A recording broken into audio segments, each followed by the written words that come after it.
अस्सलाम वालेकुम नाज़रीन, आप देख रहे हैं नई खबर के मेहमान और मैं हूं आपकी होस्ट अक्सा और आपकी खिदमत में हाजिर हूं एक नया मौजू लेके, एक नया मुद्दा लेके, आवाम की आवाज़ बन के हाजिर हूं आपकी खिदमत में। और बात करूंगी आज महंगाई के बारे में। मैंने खुद जो है मार्केट को विजिट किया और देखा कि जो हुकूमत ने प्राइसेस कम किए हैं उन पे इम्प्लीमेंटेशन बिल्कुल भी नहीं हो रहा। जो प्राइसेस हैं वो एज इट इज़ हैं। दुकानदारों का ये कहना है कि प्राइसेस नई जो अशिया हैं उन पे लागू होंगी, अभी वो लागू करेंगे तो उनको जो है नुकसान होगा। इसी सिलसिले में स्टूडियो में मौजूद हैं साथ देने के लिए सीनियर सहाफ़ी और तज्जियाकार शाहिद रिजवान। बात करेंगे मौजूदा महंगाई के बारे में और हुकूमत की स्ट्रेटजीज के बारे में। शाहिद अस्सलाम वालेकुम। वालेकुम सलाम। शाहिद, मेरा पहला आपसे सवाल है कि जो आने वाला बजट है उसके अंदर हुकूमत की क्या ऐसी स्ट्रेटजीज होंगी जो आवाम को रिलीफ देंगी, आप बता सकते हैं? देखिए, हुकूमत ने बड़ा फैसला किया कि इस वक्त जो है वज़ीर ख़ज़ाना ने भी कहा कि बजट आने से पहले मैं कोई आपसे टॉक नहीं कर सकता। इंशाल्लाह मुल्क की माशियत जो है वो अब जो है इसमें आसानी भी होगी, बजट में आवाम को रिलीफ भी मिलेगा। देखिए, वज़ीर आज़म साहब ने भी कहा कि जो है पेट्रोल की कीमतें अगर कम हुई हैं तो इसमें जो है आवाम को उसका रिलीफ मिलना चाहिए। देखिए, रोज़मर्रा जो की अशिया है वो उसमें कमी हुई है। आवाम को उम्मीद है कि अब ये हुकूमत जो है अच्छा काम करेगी। शायद ऐसी क्या स्ट्रेटजीज उनको अपनानी चाहिए देखिए जो रिलीफ दे आवाम को? अक्सर देखिए मेरी बात सुनिए, मैं इस पे देखिए हुकूमत में वो बैठे हुए, मैं तो नहीं बैठा हुआ। बहरहाल मैं तो यहाँ पे एनालिसिस निकाल सकता हूँ, मैं वही आपको मैं एनालिसिस निकाल सकता हूँ, उसके बारे में आपको बता सकता हूँ। हुकूमत अब उम्मीद है कि जो है वो आवाम के लिए अच्छा रिलीफ निकालेगी, आवाम को अच्छी सहूलियत देगी, आवाम के लिए हर वो काम करेगी जिससे आवाम के दिलों में वो राज करे, क्योंकि इलेक्शन का वक्त भी आने वाला है। अगर हुकूमत मुकम्मल किए जा रहे हैं तो अगर हुकूमत जो है अब आवाम को रिलीफ नहीं देगी, जाते हुए आवाम पे अपना कोई थोड़ा सा तासर नहीं छोड़ के जाएगी, आने वाली हुकूमत फिर जो है ना आने वाले इलेक्शन में फिर ये आवाम के लिए जहमत देगी, वहाँ फिर कोशिश नहीं करेगी इनको वोट देने के लिए। मैं तो यही कहूँगा कि हुकूमत को अब चाहिए कि अवाम को, वज़ीर आज़म साहब ने जो कहा कि मुझे बड़ा दर्द होता है जब आवाम तकलीफ में होती है, तो देखिए अल्लाह करे इनको ये दर्द महसूस हो और ये बाकायदा आवाम के उस दर्द को जो है हल कर सके। वज़ीर आज़म शहबाज शरीफ साहब का यही कहना है कि महंगाई करना उनकी ख्वाहिश नहीं बल्कि मजबूरी है। जब अपोजिशन में थे तो इनके ये अल्फाज थे कि कपड़े बेच के भी आटा सस्ता करना पड़ा तो करूँगा, मगर क्या वो ये बताना भूल गए थे कि वो कपड़े उनके नहीं बल्कि आवाम के होंगे? हालात जब मैदान में आए तो बिल्कुल ही यकसर बदल गए। देखिए अक्सर जब मैं हूँ ना, अगर मैं अदारे में बैठ रहा हूँ तो जो अपोजिशन होती है उन्होंने बातें करनी, उन्होंने नुक्स निकालने होते हैं, क्योंकि जो इदारे में बैठा है जिसने इस मुल्क को चलाना, जिसने पॉलिसी बनानी है, जिसने अपने मशीर रखे होते हैं, जिन्हें अपने वज़ीर रखे होते हैं, उन्होंने माशी पॉलिसी को देखना होता है। वज़ीर ख़ज़ाना के कहने में उन्होंने उनसे ब्रीफिंग लेनी होती है। जब ये बात की थी तब आटा 1200 रुपये किलो था, पाकिस्तान तहरीक इंसाफ का दौर था और बड़ा उनको गिले शिकवे थे पाकिस्तान तहरीक इंसाफ की हुकूमत से, मगर अब तो वो खुद हुकूमत में है, तो अब वो क्यों नहीं अपने कपड़े बेच रहे? मतलब तो यही था कि वो हर मुमकिन जो रिसोर्सेज हैं उनको इस्तेमाल करेंगे और जो इन्फ्लेशन का रेट है उसको नीचे लेकर जाएंगे, मगर रेट है कि बढ़ता ही जा रहा है, काबू में ही नहीं आ रहा। अक्सर इस मुल्क में जो चीज़ बढ़ जाती है ना वो काबू से बेबहार हो जाती है। देखिए यहाँ पे माफिया जब तक कायम है, अगर देखिए अब वज़ीर आज़म साहब ने, मैं पहले भी आपसे कहा, वज़ीर आज़म साहब ने कहा कि अब जो है वो रिलीफ मिलेगा आवाम को, अब आवाम जो सुख का सांस लेगी। अब बाकी रही बात कपड़े बेचने की, ये एक डायलॉग होते हैं वो सब सुनाते हैं, हर बंदे ने तकरीर जज्बाती होकर करना है, आवाम को अपनी तरफ मुतवज्जो भी तो करना है ना, आवाम को बताना भी तो ना आपके दर्द के लिए हम आपके साथ हैं। बहरहाल देखिए ये कपड़े बेचने वाली बात, चलो कोई बंदा कहता है जायदाद बेचनी है, कोई उन्होंने जो कोई आवाम के लिए जो उन्होंने उनका अपना बैंक बनाना चाहिए वो आवाम का, फिर बंदा सोचने में मजबूर है। कपड़े बेचने वाली बात ये देखिए जस्ट डायलॉग ही है।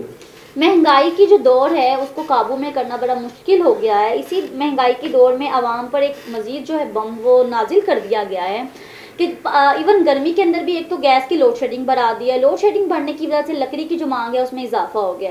जैसे ही लकड़ी की मांग में इजाफा हुआ है, कीमत जो है वो 1200 रुपये फी मन से बढ़ के 1500 रुपये फी मन हो चुकी है। इस पर आप क्या कहेंगे? मतलब जिस चीज़ की डिमांड ज़्यादा हो जाए, क्यों ऐसा होता है हमारे मुल्क के अंदर? ईद हो तो हर चीज़ महंगी हो जाती है, रमज़ान हो तो राशन महंगा हो जाता है। क्यों नहीं बींगा मुसलमान हम लोग दूसरे को रिलीफ देना चाहते हैं? हुकूमत दे भी रही हो तो बाज़-औक़ात हमारी जानिब से नहीं दिया जाता।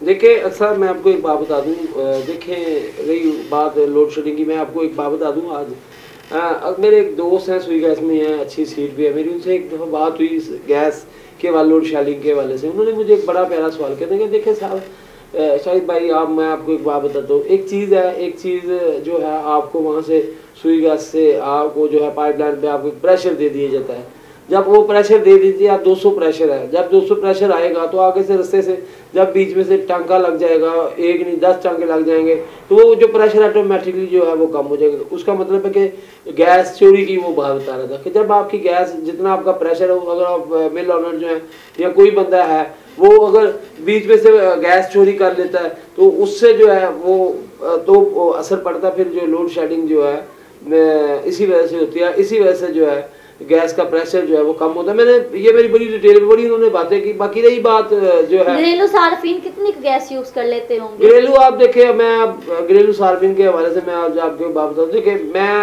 हम जो लोग हैं, हम जैसे ही सर्दी आती है तो हम जो है वो गर्म सूटों का जो है कोई भी माफिया, मैंने आपसे पहले भी कहा माफिया हमारा बहुत तगड़ा है। देखिए जब तक आपका माफिया यहाँ पे बैठा हुआ है आप समझ लें कि आपको रिलीफ नहीं मिलने वाला। और यही बात देखिए कि आपने कहा कि लोड शेडिंग के हवाले से कि अब जो है वो उसकी टाइमिंग बढ़ा दी गई है। आप ये ना देखें कि टाइमिंग बढ़ा दी गई है, आप ये देखें कि कितने पीछे मसाइल हो गए, कितने क्यों ऐसी वजह हुई जो है लोड शेडिंग का दौरानिया बढ़ा दिया गया। कौन सी ऐसी वजह जो लोड शेडिंग हो रही है, ये आप जो है मैं पर्सनली जो है मैंने इसके बारे में रिसर्च भी किया। और बात वही है कि देखे जब तक हम बिजली चोरों को नहीं पकड़ेंगे, लोड शेडिंग तो बढ़ गई, उसकी वजह से लकड़ी का जो इस्तेमाल है वो देखिए जाहिर है आप देखें उसकी कीमत भी बढ़ गई। अब मैं आपको चीज बताता हूँ, अक्सर मेरी बात सुने। देखिए जब आप रोजमर्रा शेयर की चीज जिसकी जरूरत ज़रा बढ़ जाती है वो मार्केट में ज़्यादा अवेल होती है, फिर जाहिर है उसकी जो है कीमतें खरीद जो बढ़ जाती है। देखें वहाँ पे जितनी उनको चाहिए उतनी नहीं, एकदम से जब उन पे बोझ पड़ेगा तो फिर आप अपनी मन मर्जी के रेट लगाएंगे, फिर उसकी कीमतें फिर बढ़ेगी। जब आपके पास एक चीज़ वाफर मकदार में हो फिर आप उसको कहेंगे जी ये वाफर मकदार में है, इसकी ज़रूरत है, तो फिर जो है उसकी कीमतें फिर आप जगह जगह पे आपको अवेलेबल होगी, तो फिर उसकी ऑटोमेटिक किसी का कुछ रेट होगा, किसी का कुछ रेट होगा। लेकिन जब आपको वो चीज़ नायाब हो तो फिर उसका रेट फिर अपनी मर्जी का दुकानदार मन मर्जी का लगाता है। यही बात है, मैं आपसे पहले भी कहा। अब देख लें कि रोटी जो है किसी ने 20 रुपए की लगाई, कोई 15 रुपए की दे रहा, कोई 25 रुपए की दे रहा है, जिसका जो दिल करता है वो अपनी मर्जी का रेट लगाता है। देखें महंगाई हुकूमत करती है, हम थोड़ी करते हैं। महंगाई जो है वो हुकूमत की तरफ चली है, उसके असरात जो है वो हमको भुगतने पड़ते हैं। इसहाक डार से एक सहाफ़ी ने सवाल किया है कि ये तो आपकी नाअहली लगती है कि IMF ने कर्ज अप्रूव नहीं किया। ये देखिए इसहाक डार ने बड़ा अच्छा जवाब दिया कि जी देखें बजट आने से पहले मैं भी कुछ कह नहीं सकता। मेरी IMF के कर्ज के बारे में आपको बात बताऊँ, ये अब जो है मैंने पहले भी कहा कुछ ऐसे मामला होते हैं जिनको बैठ के कभी कभी ऑन कैमरा भी उसको डिस्कशन कर लेते हैं, कभी कभी ऑफ कैमरा भी कर लेते हैं, लेकिन ऑन कैमरा में ऐसी कोई बात नहीं करना चाहता। देखिए पहले जो है मीडिया पर पाबंदियाँ लगी हुई हैं, पहले जो है कोई ऐसा बयान देने से जो हम भी जो है ना कि बयान हमें घर से उठाया जाए, इसलिए मैं गुरेजा हूँ। मैं मुझे जो है ना अपनी आज़ादी सहाफ़त का जो गला नहीं घूटना।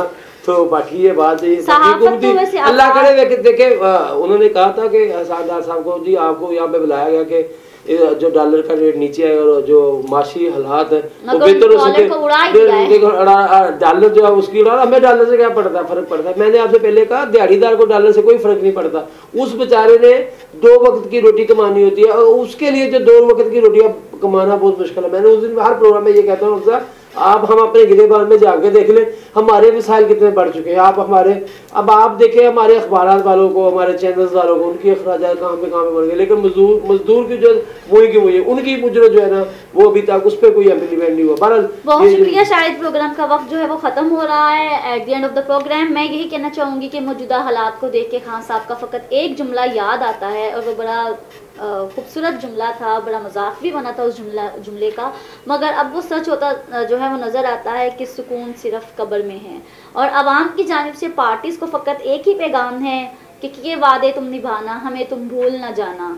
वोट लेने के बाद शेर व शायरी करती है और आप मुझे एक बार कब्र से अक्सर बात बिल्कुल ठीक है। हमें कब्र जो है ना सुकून जो है वो कब्र में मिलेगा। देखिए अब कब्र हम पे जो है ना वो हमें बुला रही है कि अगर आपने सुकून लेना मेरी तरफ आ जाओ। तो अगर मैं ये कहता हूँ जाना तो हमने सामने कब्रों पे ही है, लेकिन हम क्यों ना अपने माल अच्छे कर ले। हम भी घूमते पाकिस्तान से ये जो भी हम हुकूमत मकसद सॉरी कह रहा हूँ मैं, हम भी इस हुकूमत से ये उम्मीद वक़्त रखते हैं कि अगर हमने सुकून जाकर कब्र में लेना तो फिर हमें जिंदा रहने का क्या हक है, फिर वो भी छीन ले हमसे हक। पर बाकी आप अपना हक तो वो छीन चुके हैं जीने का, बल्कि मरने का भी छीन चुके हैं। जिस तरह से मरना भी मुश्किल कर दिया एक आम आदमी के लिए उन्होंने। बहरहाल अगले प्रोग्राम में आप लोगों के साथ हाजिर होंगे एक नया मौजू लेके, देखना मत भूलिएगा नई खबर के मेहमान अक्सर के साथ। अल्लाह हाफिज़।